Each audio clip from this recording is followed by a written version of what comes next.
What's going on, guys? We got the Perkins 4107 and the Paragon G33L transmission out of the boat finally and up onto land, so we could take a look at it and start breaking it apart and getting into it and getting the problems fixed.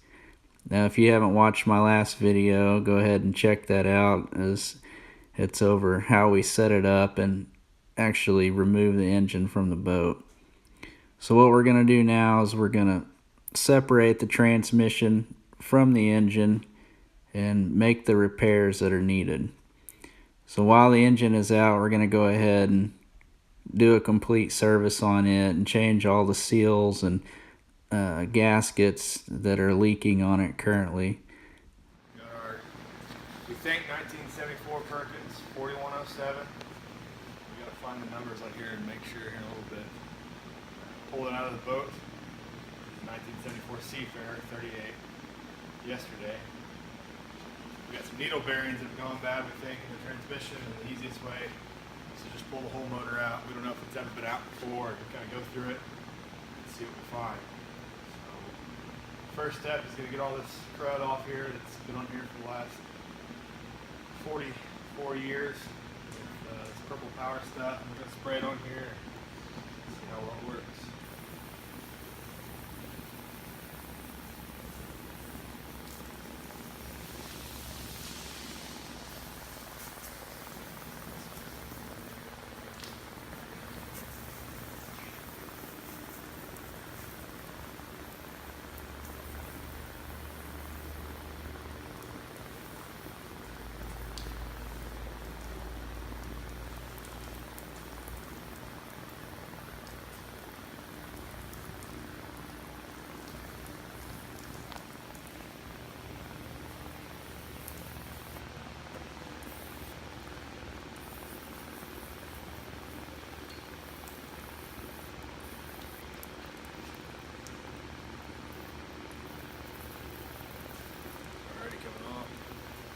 Is it?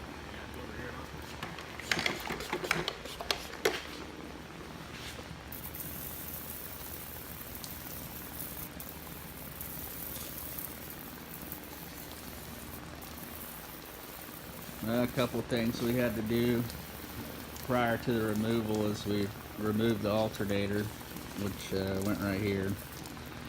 A couple of wires on it. I think there's what, four or five. And had to remove the fuel return line here. Had to remove the off the front right here, and the leads going down to the starter, and a couple other hoses, and the exhaust. What's that called? Water lift muffler. Yeah, the water lift muffler was disassembled, and it goes in right there. We couldn't get this engine mounting bracket off because this bolt was seized up. So out of 4 of them, that was the only one we couldn't get off. So we'll cut that off and replace it. This is where it stands now. We're going to let this soak on here and power wash it off, and we'll be back. Well, we got the motor cleaned up. Most of that stuff came off, the old grease. Had a lot of belt dust on the front that rinsed off real well. Got the transmission separated. All the bolts actually came loose pretty easy, a lot easier than we were expecting. And we pulled it free from that bell housing. It wasn't too bad. Just took a couple knocks with a dead blow hammer. You can see just layers of paint from the years gone by that probably was holding it on there even once the bolts were out. Once we got that out, we found some water down in this bell housing. Still not quite sure if maybe at some point the boat took on a little bit of water, or if we've got maybe a freeze plug that's failed somewhere in here. I'm just gonna have to talk to some people more knowledgeable than me and figure that part out. But got online a little bit, and it looks to be a fairly common deal that nobody's freaking out too bad about over. So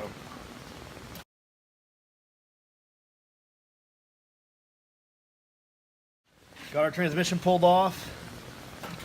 Probably weighs 150 pounds. Weighs a lot more than you think it would. And gotta tear into that next and see. So what's the problem with it? Well, the boat, we noticed that it began slipping, especially as it would warm up. And you could lower your RPMs and resolve the slip for a little bit. Gradually began to get worse and worse over time. So we decided rather than keep going to pop this inspection cover off. I found needle bearings wedged under this main drum right here. You can see there's some needle bearings still that kind of got caught in this lip of this cast mold here, up in there. So there's bearings everywhere in here, which is kind of a bad sign. At the very least, we've got some bearings that went out and some clutch plates that need to be replaced. Hopefully we can find all the parts. I'm working with Federal Marine out of Illinois, and they're sending us the teardown booklet on this transmission. It's a Paragon G33L, which is not a very common transmission at all, which is kind of the hard part of all this. If it was a V-drive or a Borg Warner, there's tons of information on the net on those. Not a whole lot on these G33Ls. We got Federal Marine.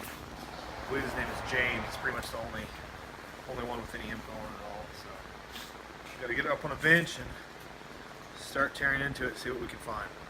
And if anybody has any knowledge or suggestions on any part of this transmission, feel free to comment or subscribe to the channel. We'll do another video series once we actually start breaking down the transmission completely. But stay tuned for the next one.